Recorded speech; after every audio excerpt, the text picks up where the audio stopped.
There is a beast that lurks in the darkest dungeons of Lustria, a beast of sheer force of will. I once saw it kill 5 dwarfs in a mine with nothing but a pencil. It is, of course, NAKAI the Wanderer, being led today by David the White Lizard up against the loving grandpa of the High Elf forces. And boy, oh boy, is it good to be back. I'm a rubber duck of war, and though you guys have been receiving replays for the last week or so, they were all pre-recorded due to the fact I went home for the holidays, but I am back, baby, and I'm very excited and happy to be back casting once more. So let's delve into this and try and knock some of that rust off me and delve into my favourite faction in the game, the mighty Lizardmen forces. For the Dino Boys, we do have skink cohorts on the flanks, guarded by the skink cohorts of javelins. A nice cheeky 2-for-1 combo there. Those javelins really do pack quite a huge punch. In the central core, we do have some Saurus warriors. They're a bit more elite, bad to the bone, scaly-skinned warriors who should be able to hold back the tide of High Elves. In fact, very good against High Elves, simply due to the fact they can grind through all their low to mid-tier infantry. We have some red-crested skinks on the flanks, as well as some chameleon stalkers. They're nice at burst damage from their precursor missile weapons. Should be able to do pretty good against the tightly compact High Elf forces. More skink cohorts with javelins guarding this side as well. We have a load of feral cold ones, as well as one unit of horned ones in the center. Quite like this pick going up against the High Elves, simply due to the fact they can beat back dragon princes, who have become more and more common, being able to deal relatively effectively with skink skirmisher pressure. So I do like the horned ones to kind of counter the counter there. But in the center of the battlefield, this is where stuff gets really spicy. Not only do we have the regiment of renowned red-crested skinks in the form of the cohort of Sotek, we have the cohort of Hoatl, the Space Marines in Lizardmen form. These are the true salamanders moving forward with their mighty power fist. The regiment of renowned Sacred Cruxagore certainly can pack an absolute punch. Incredibly, in fact, some would say disgustingly expensive and overpriced. They can still whack, pretty hard. And speaking of someone who can whack hard but is normally considered very overpriced, it is, of course, NAKAI the Wanderer, coming in with all the goodies today, able to give that perfect vigor, Miasma of Despair, and Primeval Roar, both very powerful abilities. The Primal Roar, sorry, not Primeval, does give plus 40 melee attack and 20% physical resistance in an area of effect, and Miasma of Despair is a lovely debuff as well. With a Skink Priest of Heavens coming with Harmonic Convergence, Wind Blast, and Urion's Thunderbolt, not a bad little squad, not a little bad squad whatsoever.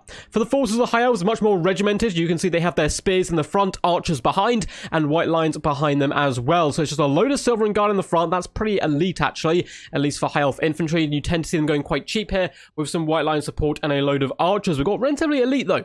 We have Sister Avalon in the central pocket, 3 units of them, Spearmen guarding the flanks, double white lines in that central pocket, and double silver helms to help bring down the pain on any enemy skirmishers, but riding them down upon their mighty elvish steeds. Relatively hard hitting. Will certainly struggle up against the horned ones though, if they do get engaged in combat with them. Now, I'm personally a big fan of Tyrion in this matchup and Imric. They can both duel relatively effectively with all the legendary lords, heroes, large creatures that the Lizardmen can bring, but likewise Teclis is always a good option. Coming in with Flaming Sword of Rune and Net is relatively cheap. Does, of course, come in as well with that bound Fiery Convocation. So I'm assuming that is going to be the play today. Buff up the range using the Flaming Sword of Rune as well as the infantry here, and then using Nets and Fiery Convocations to bring the pain to the enemy. Pretty simple plan. Nets, archers, it all makes perfectly good sense to me. And this map is a bit of a choke point. You're kind of being funneled in here to the central pass over these glorious mines on the left and right hand side, and the archers are already loosing arrows upon the mighty cohort.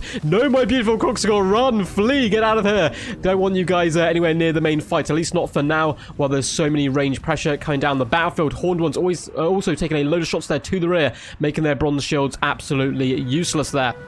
Skink cohorts are going to start pushing in here. Saurus Warriors as well on the left-hand side. Skink's going to be trying to engage with the Silver and Guard. Not going to be a fight going particularly well for them. The Silver and Guard are simply far too elite for the little skinkies. We'll do the Urion's Thunderbolt come down. A lovely cast there. Wasn't caught by the High Elf player. Followed by Wind Blast as well. There's a lot of damage done to the sisters, but they are pouring it out themselves. You get a big fat Nev Amentok come down. It is the Overcast variety. Teclis had to get very close to conjure that spell into existence, but it is certainly doing the damage here. Coal of Hoatl again, way wasted by the Sisters of Avalon. Oh, this breaks my little lizard heart. It does indeed.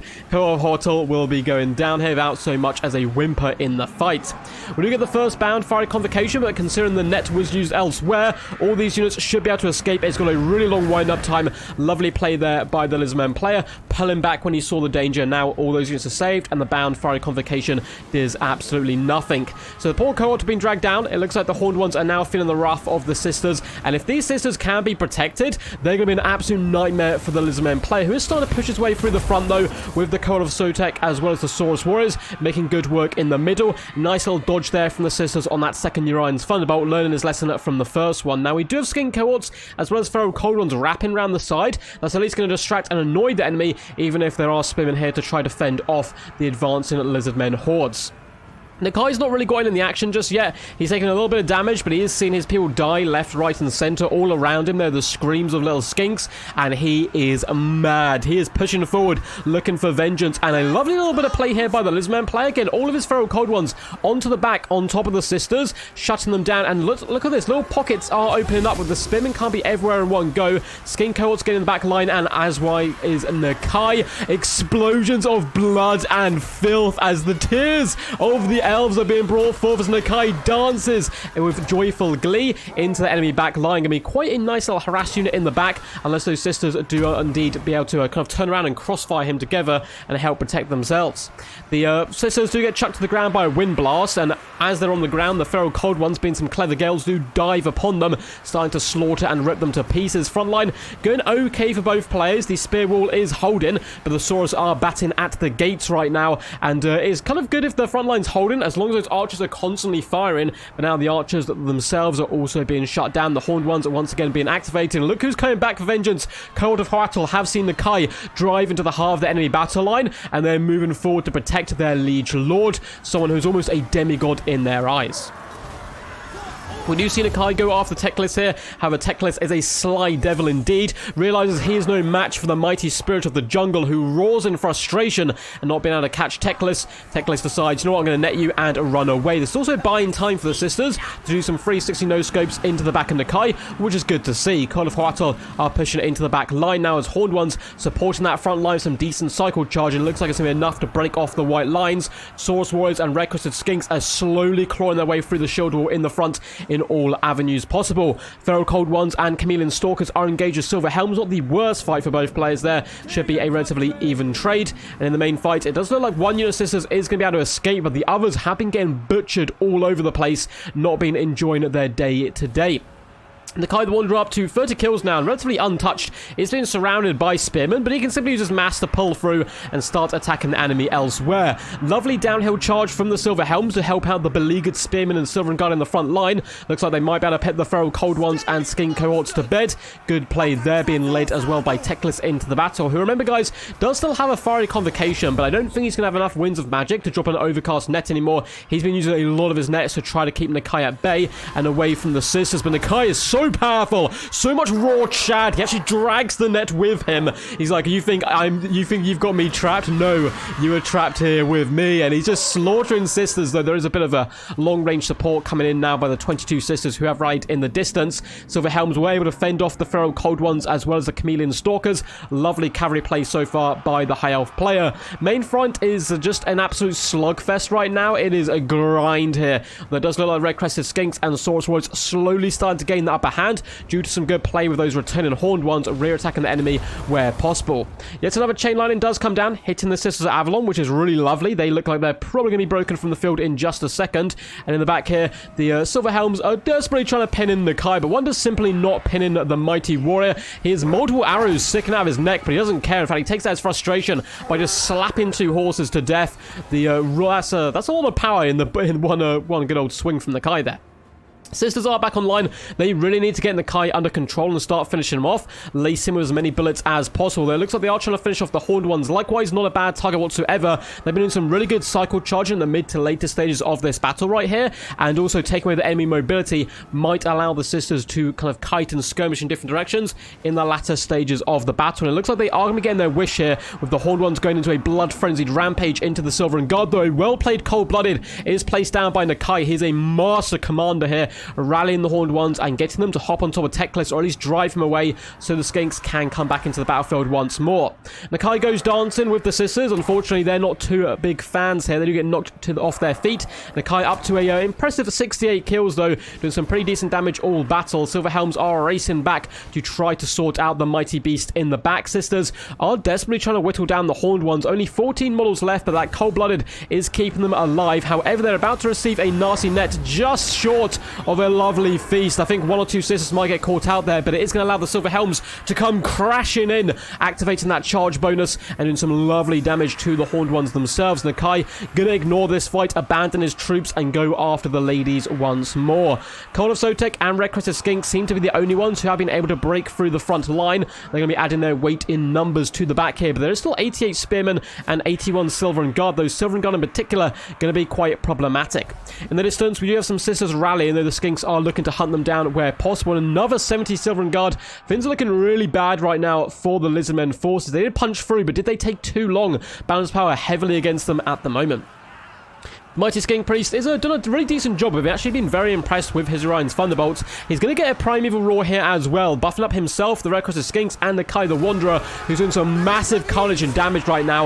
You can try and poke him down with your little Elvish spears, but no matter what evil magic they are incarnated with, NAKAI is simply too chad for them, and the Spearmen are being routed and chased off. Silver Guard are fleeing before his might. Won't be a too bad idea actually to fall back here and try and protect the Sisters where possible, who are being hunted down by the Cult of Sotek. Only 10 models here, though. Teclis should hopefully be able to deal with them, buying them time to unleash more deadly salvos into the mighty NAKAI. There are Skinks coming in the back as well. The Sisters kind of stuck between two slimy places, not really where they want to be whatsoever. 7 Horned Ones are being used now to chase off the Spearmen. Not a bad idea. 45 models is a good use to get off the field, but instead it looks like they're going to be trying to make the Gambit push for the Sisters instead, or Teclis. NAKAI as well, leaving his little Skink Priest and the Red Crested Skinks to deal with the Silver Guard while he hunts down the bigger prize, which of course is Teclis and the Sisters of Avalon.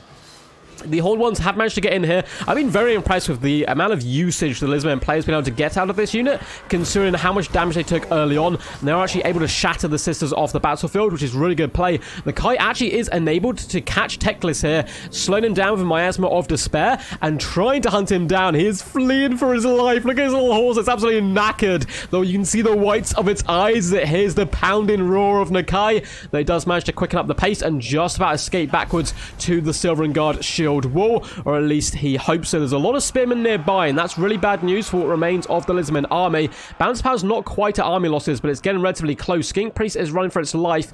We'll look around. We do have a sneaky unit of 20 Saurus Warriors coming back into the fray, and that could prove pivotal in the later stages of this battle. Refuse to die goes down on the cohort of Sotek here. Only 5 models on them, though. They're really struggling, surrounded, fighting back-to-back brothers in arms. All were spawned from the same spawning pool, and they are trying their best. They were destined for greatness, and now it looks like their greatness may come to an end. But not if NAKAI has anything to say about it. Up to 114 kills, doing fantastic work so far in the middle. We are about to see a Flaming Sword of Rune go down. Increasing that base weapon damage is really going to help out, taking down NAKAI, who's simply going to push through the mass and try to hunt down Teclis. He's in a little bit of a change of heart there as he does jump into the fray. Look at the amount of elves, limbs and heads rolling all around the battlefield as NAKAI is just having an absolute whale of a time. Now, his leadership's not fantastic, but what he can do is actually pull back to that unit of Saurus Warriors. As long as these guys are moving forward looking to engage, NAKAI could actually retreat here. And it looks like that might be what his plan is. He's kind of moving out of the way for now. He's attempting to ally himself with the Saurus Warriors and do that little bit of repositioning, but the Silver Helms are blocking his path, at least at the moment. He is desperately trying to fall back, but this could also prove to be quite costly. A lovely Cold-Blooded is going to keep him in the action, but whilst he's retreating, he's just going to be taking free damage as well, though I think allying himself with the Saurus Warriors would be a pretty big brain play. Silverhelms are routed here. We get the Miasma of Despair actually slowing down all these units. Might be time for NAKAI to charge in once more to try to break the leadership of a few of these units. That -8 really does add up, and also the negative vigor is really nasty. All of these Spearmen are absolutely exhausted, and if you have a look at NAKAI, he is feeling absolutely fresh fresh with his latest trim and his nice old one swagger kind of going around his neck there. He is feeling pretty damn good about himself. Sovereign Guard, however, not looking quite so tasty. So he's going to be pulling back to the Saurus Warriors, bringing them forward to the main fight. I really like this play, but if Teclis does get a little bit too adventurous, always feel free to slap him and try and get some free damage on the boy. So not only is it just going to be allowing the primeval or primal, oh my god, I keep saying that wrong all day today. I keep saying primeval, but primal roar, there we go, to recharge as well, which would be nice when those Saurus Warriors do engage. He also gets a nice little tickle on Teclis, who is desperately trying to fall back. But NAKAI, he doesn't want to fight with these spearmen unsupported, and is trying to get back to the Saurus Warriors. Rather smartly, though, the high elf player is going to be using Teclis to try to break the Saurus before they can get into the main fight. Not a bad tactic whatsoever. That may get him pinned in here, and NAKAI is bounded into action. Is going to be able to catch Teclis and do some pretty decent damage. Unfortunately, Saurus Warriors are having to dive out the way of their mighty lord there, not to get killed themselves, and that does allow Teclis to escape once more. So we still have 61 Silver and Guard and 44. They're the main threats. The Spearmen not going to be doing too much here. We do get that Primal Roar go down, increasing the melee attack and physical resistance of this unit. But unfortunately, Saurus Warriors break simply due to being surrounded by so many enemies. We do get yet another Flaming Sword of Rune go down. I think with that buff on him, Teclis needs to get engaged in melee because NAKAI is just butchering his way through the Silver and Guard. But there's so much anti-large left on the field. Could he possibly do it? Is this something that could happen? I mean, if he gets them low enough, he's a scary beast. Coming in with that fear, of course. So you look down here. He calls for the fear, which is negative leadership, plus the miasma of despair, like we're seeing right now. It's an extra -8 leadership. All these troops are knackered. They have so many debuffs going down on their leadership right now. It is really scary stuff for them. Luckily, Teclis does live, but if he gets a little overeager and tries to jump in here and hunt NAKAI down without being buffed up himself or the support of the spearmen, then he could find himself dying, and if Teclis dies, the spear will not hold. NAKAI is falling back to the jungle. Makes complete sense. He's getting his Saurus Warriors back into the action, pops cold-blooded on them, and falling back to home territory. Though NAKAI won't fight quite so well in the forest, of course, he is still a majestic beast. And there's loads of open plains where I'm sure he can certainly bring the pain to the enemy.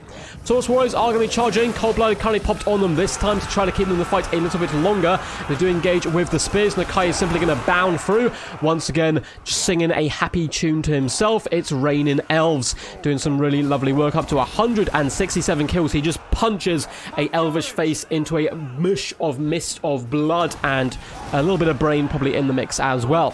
Teclis attempts to do some cycle charging. He's seen his brother do it, Tyrion, many times. He's like, hey, maybe I could replicate what my brother does. But it turns out Teclis doesn't know it all, and he takes a load of big damage. NAKAI just constantly hunting him down. Gets a massive slap, and Teclis looks like he may actually be breaking here. And the balance of power for the first time in a very, very long time is in favor of the mighty Dino Boys. NAKAI, coated in the blood of friend or foe, is trying his little best here to keep going. He does pop Primal Roar once more, looking to move into the Silver and Guard, and does unfortunately get stopped by a tree. But, you know, even us mighty legends of warriors, or warriors of legend like NAKAI, sometimes do a little bit of mistake and bump into trees and so on.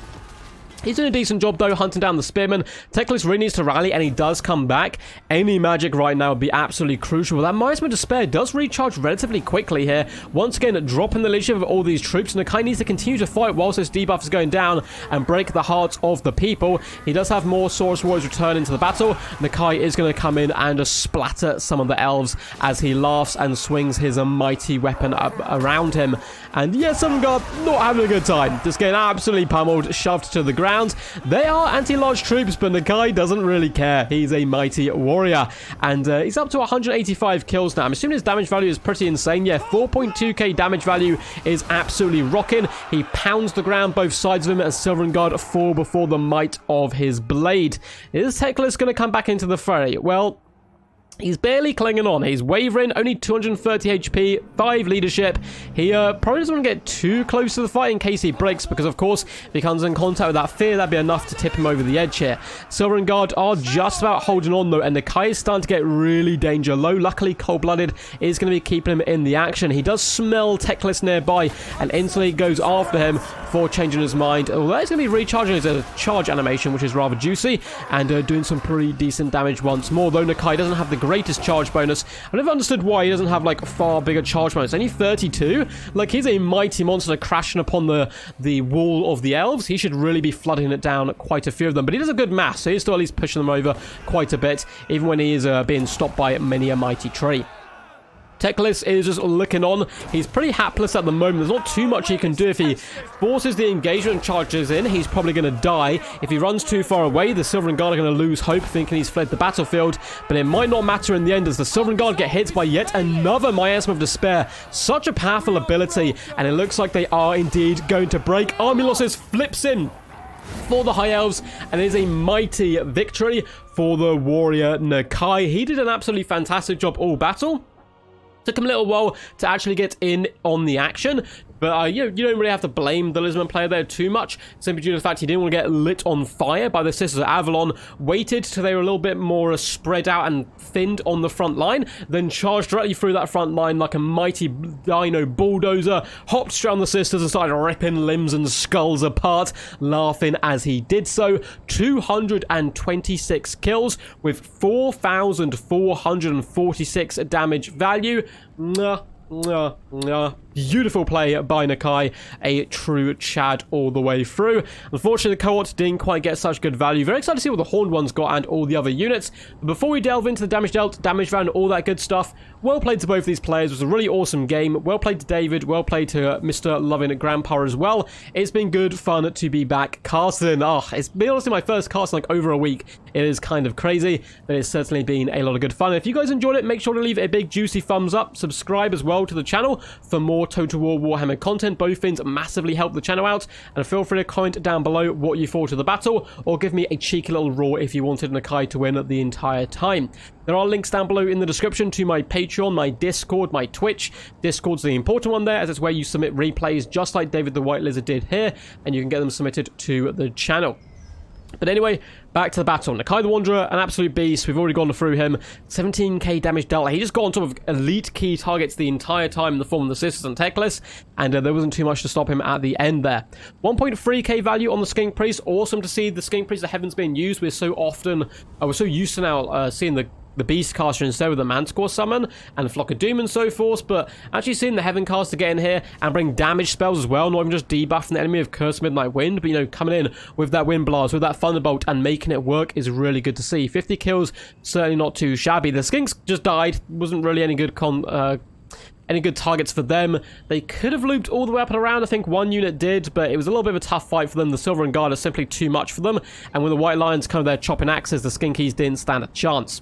553 damage value on the Red Crested Skinks is far better than their basic brethren. 82 kills on them. The Regiment Renowned getting 1.2k damage value and 97 kills themselves. A really useful unit. I love the cohort of Sotek.